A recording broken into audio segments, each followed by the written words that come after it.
Alright guys, welcome to your extension activities for this week. So this week we are going to be doing some footy and some cricket. Over with me, my name's Michelle. We are going to do some cricket. So we are going to do 3 different videos. We're going to do a video on batting, we're going to do one on fielding, and we're going to do one on bowling, okay? And then head over and watch Emily's videos and she's going to get into all different things you can do for footy. So let's get straight into it.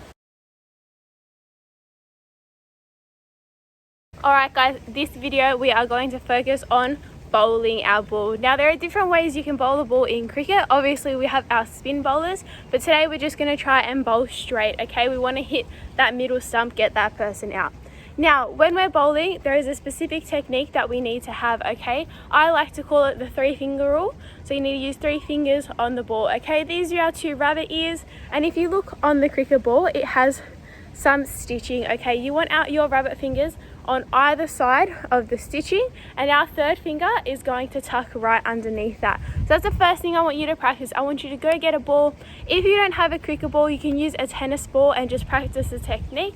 Okay, so you want your 2 rabbit fingers on either side of the seam, and that 3rd finger, tucks underneath, okay? When we bowl a cricket ball, there are a few different things that go on, okay? We have a complete fluid motion to bowling the ball, but there are a few things we need to work on in that. So to start off with, what I want everyone to do is I want you to practice, okay? Let's get our ball in the right position. The first thing I want you to do is the arm that you write with and the arm that you throw with, we are going to call that our throwing arm, okay? I want you to put your throwing arm all the way back behind you with a straight elbow, okay? We're going to put that all the way back. The arm we are not using, that is going to be our aiming arm, okay? I want that pointed straight in front of us and pointed towards the stumps, okay? When we do that together, it should look like this, side on, should look like this. We have our aiming arm at the front and our throwing arm at the back that is going to come over. Now, to practice our bowling, what I want you to do is 10 times I want you to put our arms out. What you're going to do is you're going to step back, rock back, and go forward, okay?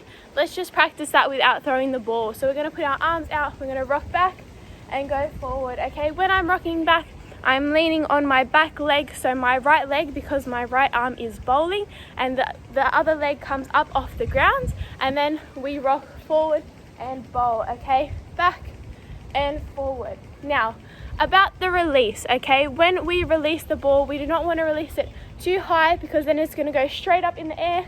If we release it too late, it's just going to bounce off the ground. We want to release it at about a 45-degree angle, okay? So somewhere around there.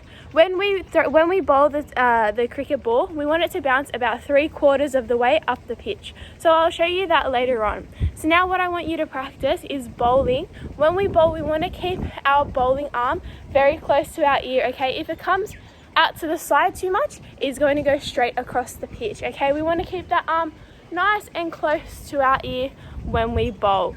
So once you've done that, you can do the fluid movement, okay? We can start with the ball underneath. We bring out our aiming arm, it comes around as our throwing arm comes around, and we release. I didn't do it very well there, but what you want to do is keep your arm next to your ear, okay? So that aiming arm comes up, around, keep it close to your ear, and bowl. Now we're going to have a go at that.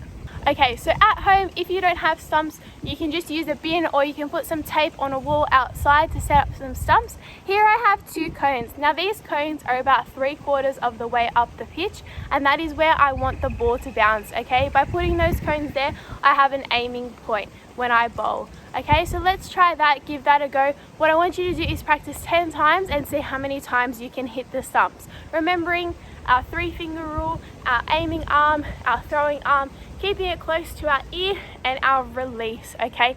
Practice that a few times on your stumps.